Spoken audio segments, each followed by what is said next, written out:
So the reason I brought John on and the reason we want to talk about this stuff today is next week, in a week and a day, we are going to have a special breakfast event. Okay, so we are going to be having an event in Frederick, Maryland, and it's going to be around new technology that's really just recently come into the United States. It's been over in Europe for a long time, but the company is called Galaxy Key, and it's an encryption platform. And we're going to be having a free breakfast event at Dutch's Daughter. I've got it in the comments. It's called Taking Data Seriously.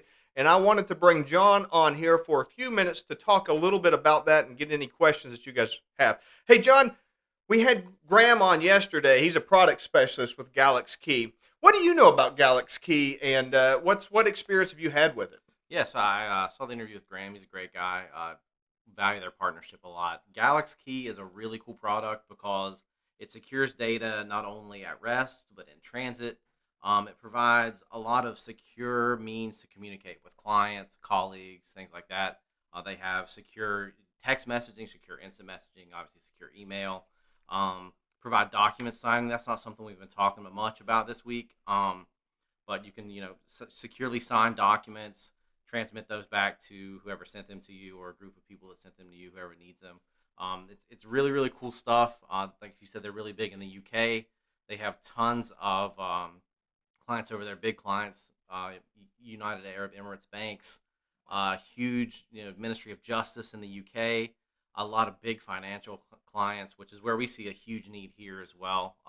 With our financial customers, our law firms, things like that, healthcare, anybody that really needs to secure their data and keep it secure, Galaxy could be a great fit for. Now, I have heard Graham kind of said a similar thing yesterday, and I've heard it from a lot of people. So anybody that needs to secure your data, isn't that everybody though? I mean, really? Essentially, it is. Yeah, and not to keep going back to Graham's interview yesterday, but he talked about using like coffee shop Wi-Fi or McDonald's Wi-Fi. If you don't take anything else from any of these interviews on our channel, please never connect to any of that public Wi-Fi. It's a surefire way if you've got something you don't want somebody to get a hold of to just open yourself up to a little bit of heartache. Well, not only that, but I know I've mentioned it a couple of times, but it bears repeating over and over. Most people think of email as a direct point-to-point type of communication. Right. They think that if I send John an email, then only John can see that email. But that's not the way email works, right? Unfortunately, it is not the way email works. So the big G, we'll call them. That's how they make all their money. If you notice, when you have an email from say Target, you'll see 15 Target ads surrounding your Gmail inbox. That's not by an accident, right? I mean, they're mining every bit of your data. That's right, and even on and we mentioned this yesterday again. I think it bears repeating big time.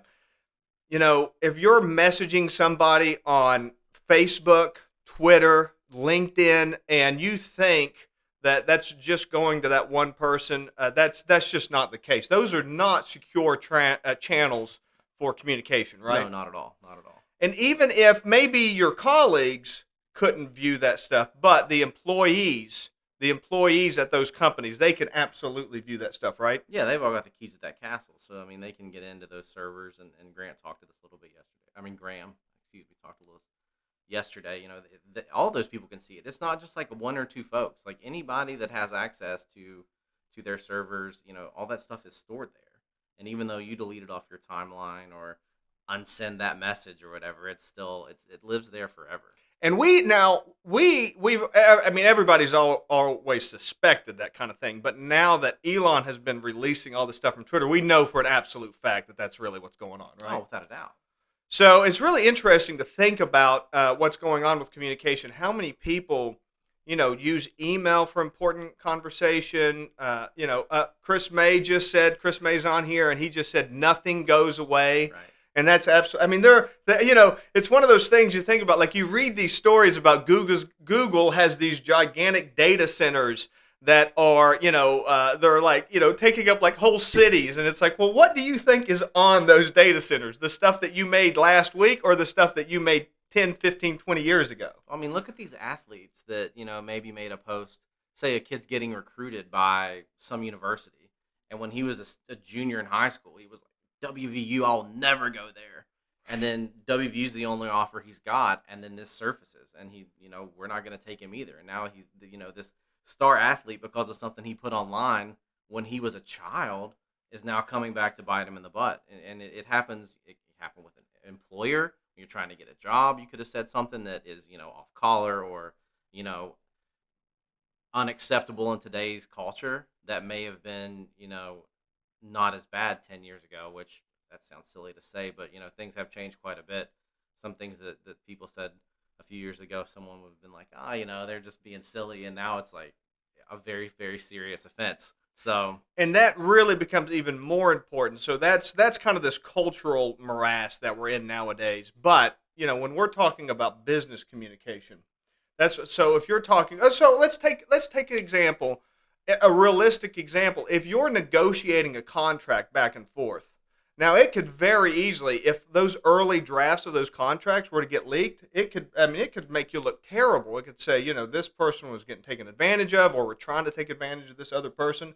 And yeah, sure, you might say, well, that was never the final contract. But that kind of stuff, that kind of gets lost anything in translation. Like that, taken out of context, right? If someone were to get a first draft of a proposal or some kind of internal document that was never meant to be distributed, because, a lot of companies will take a template for a document, say, and it always gets edited and customized for each proposal for each customer.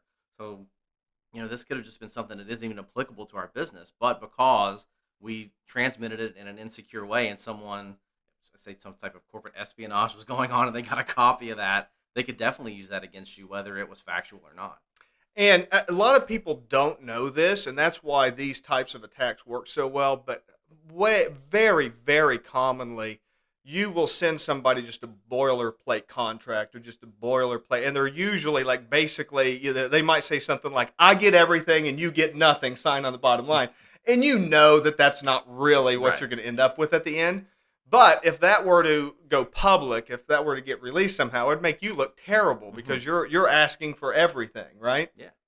And so that's why encryption and protecting your data and keeping your data secure, that's why it's important. And that's why it's important to understand that email, even if you're using a secure platform like some of Microsoft's platforms, Gmail, just forget about it. Gmail is just not a secure platform.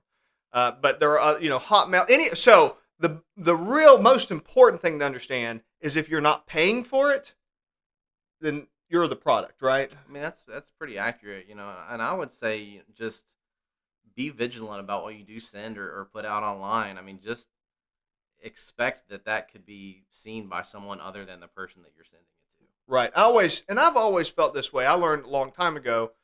Somebody told me never write in an email something you wouldn't want on the front page of the New York Times. For sure. And if you kind of keep that in mind, that can work out pretty well for you in the long run, right? Yeah, can't hurt. But the simple fact is, email is a powerful tool, and you do need to be able to use that for business negotiation and operations. But you have to have platforms and mitigating technologies to keep that safe and protected, right? Absolutely, absolutely, and that's where Galaxy is so good.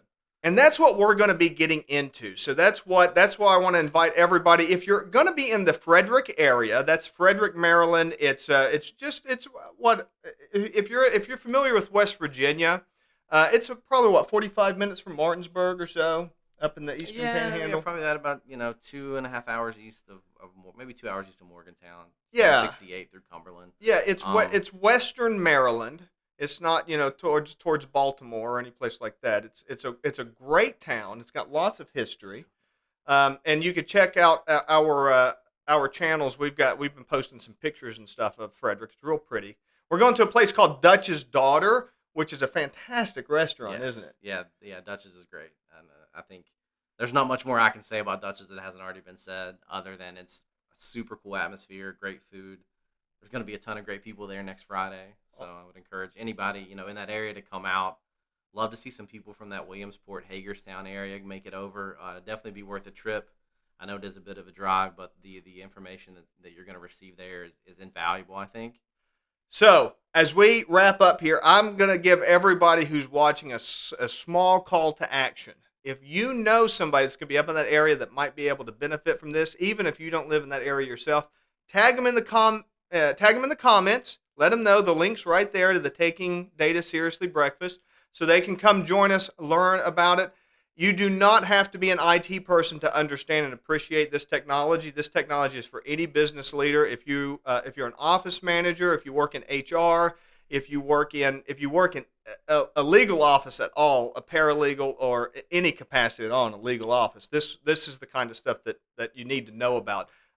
If you're working in a healthcare facility, a dentist office, a primary care physician, anything like that, this is going to benefit you. You do not have to be a tech person to benefit from this. And hey, we're going to give you a free breakfast, right? Yeah, it'll be good. Yeah, it's going to be a blast. So I hope that you come join us. Thank you so much for joining us live here today. We'll be back next week. We'll be talking about it some more because we're really excited about it and we're going to have a lot of fun. Thank you, and we will see you all next week. Bye for now.